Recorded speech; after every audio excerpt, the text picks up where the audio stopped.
तुम्ही इथे पाहू शकता या खताच्या वापरामुळे नागवेलीच्या पानांचा आकार मोठा होऊन वेलीवरती खूप सारे नवीन फुटवे देखील हे आलेले आहेत। नमस्कार, स्वागत आहे तुमचे आपले यूट्यूब चॅनेल SP गार्डनिंग मराठीमध्ये। आज आपण या व्हिडिओमध्ये नागवेलीसाठी असे खत तयार करून देणार आहोत ज्यामुळे नागवेलीची वाढ चांगली होऊन ती घनदाट होण्यासाठी मदत होणार आहे। नागवेलीच्या पानांचा आकार मोठा होण्यासाठी, पाने हिरवीगार तजेलदार होण्यासाठी वेलीची काळजी कशी घ्यायची हे पाहणार आहोतच, पण त्याचबरोबर या वेलीची कटिंग कशी लावायची आणि त्यापासून रोपे कशी तयार करायची याची देखील माहिती आपण पाहणार आहोत। तर त्यासाठी व्हिडिओ कुठेही स्किप न करता शेवटपर्यंत नक्की पहा आणि तुम्ही माझ्या चॅनलवरती नवीन असाल तर व्हिडिओला लाईक आणि चॅनलला सबस्क्राईब करायला मात्र अजिबात विसरू नका। कुंडीमध्ये लावलेल्या या नागवेलीच्या चांगल्या वाढीसाठी, वेल घनदाट होण्यासाठी जास्त खते देण्याची ही गरज लागत नाही। फक्त सूर्यप्रकाश आणि पाणी या दोन गोष्टी या वेलीला योग्य प्रमाणामध्ये मिळाल्या तर याची जास्त काळजी देखील ही घ्यावी लागत नाही। जेव्हा आपण कुंडीमध्ये ही नागवेल लावतो तेव्हा ती कुंडी अशा ठिकाणी ठेवावी ज्या ठिकाणी या वेलीवरती हे डायरेक्ट ऊन हे पडणार नाही, कारण जास्ती उन्हामुळे देखील या वेलीची वाढ होत नाही, पाने खराब होतात आणि जास्त सावलीमध्ये जिथे अंधार असेल अशा ठिकाणी देखील ही वेल लावलेली कुंडी ही ठेवू नये। नागवेलीला दिवसभरामध्ये हलकासा सूर्यप्रकाश मिळाला तरी देखील पुरेसा होतो। आता या वेलीला पाणी किती प्रमाणामध्ये द्यायचे तर कुंडीतील मातीमध्ये हा ओलावा राहणे आवश्यक असते। कुंडीतील माती ही कधीही सुकू द्यायची नाही, कारण ही वेल ही थोडी नाजूक असते। जर माती कोरडी झाली तर ही वेल देखील सुकण्याची शक्यता असते, म्हणजेच याला सतत पाणी द्यावे असे देखील नाही, नाहीतर जास्त पाण्याने ज्या मुळ्या आहेत त्या सडतील, खराब होतील आणि वेल देखील खराब होईल। म्हणजेच अंदाजाने या वेलीला कुंडीतील मातीमध्ये ओलावा राहील इतपत हे नेहमी पाणी मिळणे आवश्यक असते। नागवेलीवरती अधूनमधून अशा प्रकारे पाण्याचा फवारा देखील करावा, त्यामुळे पाने स्वच्छ होतातच पण पानामध्ये हा आर्द्रता, ओलावा टिकून राहिल्यामुळे पाने निरोगी, चमकदार आणि हिरवीगार होण्यासाठी मदत होते। कुंडीमध्ये आधारासाठी जी आपण मॉस्टिक लावलेली असते ती देखील व्यवस्थित ही भिजवून घ्यावी, कारण या मॉस्टिकवरती ज्या फांद्या वाढलेल्या असतात त्या फांद्यांच्या मुळांना हा पाणी व्यवस्थित भेटल्यामुळे त्या फांद्यांची देखील चांगली वाढ होते। नागवेलीची कटिंग लावून त्यापासून रोप तयार करणे अतिशय सोपे आहे, कारण या वेलीच्या फांदीवरती प्रत्येक नोड एरियाच्या इथून या मुळ्या तयार झालेल्या असतात, त्यामुळे त्याची छोटी जरी कटिंग लावली तरी देखील अगदी पटकन रुजते।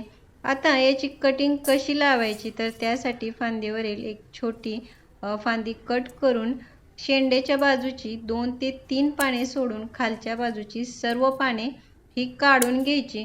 आता ही कटिंग लावण्यासाठी देखील आपल्या बागेतील साधी माती घेऊन त्या मातीमध्ये ही कटिंग लावायची आहे। या मातीमध्ये कोणतेही खत मिक्स करायचे नाही, नाहीतर कटिंग ही जळण्याची, खराब होण्याची शक्यता असते। अशा प्रकारे मध्ये कटिंग लावून वरच्या बाजूने थोडी माती टाकून द्यायची आणि सुरुवातीला भरपूर असे पाणी या कटिंगला द्यायचे आहे। कटिंग लावल्यानंतर ज्या कुंडीमध्ये आपण कटिंग लावलेली आहे ती कुंडी सावलीच्या ठिकाणी ठेवून द्यायची। काही दिवसामध्येच तुम्हाला ही कटिंग रुजलेली दिसून येईल आणि या कटिंगवरती नवीन फुटवे देखील आलेले दिसून येतील। तर अशा प्रकारे तुम्ही नागवेलीपासून खूप सारे कटिंग लावून रोपे तयार करू शकता। नागवेलीवरती फक्त पानेच येत असतात आणि या पानांचा वापरच पूजेमध्ये, खाण्यासाठी हा केला जातो। जेव्हा आपण कुंडीमध्ये ही वेल लावतो तेव्हा या वेलीची वाढ चांगली होण्यासाठी, भरपूर पाने येण्यासाठी कोणतेही एखादे नायट्रोजनयुक्त खत दिले तरी पुरेसे होते। तसेही या वेलीच्या वाढीसाठी जास्त खताचीही गरज लागत नाही। नायट्रोजनयुक्त खत दिल्यामुळे या खतामधील नायट्रोजनमुळे वेलीवरती पानेही जास्त प्रमाणामध्ये लागतातच, पण वेलीवरती जास्त फुटवे येतात, पाने हिरवीगार तजेलदार होऊन पानांचा आकार देखील हा मोठा होतो। तर आज आपण या वेलीला जे खत देणार आहोत ते मी या शेणखतापासून हे लिक्विड फर्टिलायझर तयार केलेले आहे।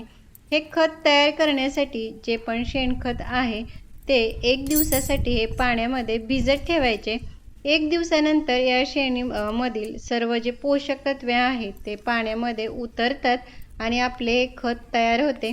जर तुमच्याकडे शेणखत नसेल तर तुम्ही गांडूळ खत, वर्मी कंपोस्ट याचे देखील अशा प्रकारे लिक्विड फर्टिलायझर तयार करून या वेलीला देऊ शकता आणि याचा वापर देखील महिन्यातून एकदाच करायचा आहे.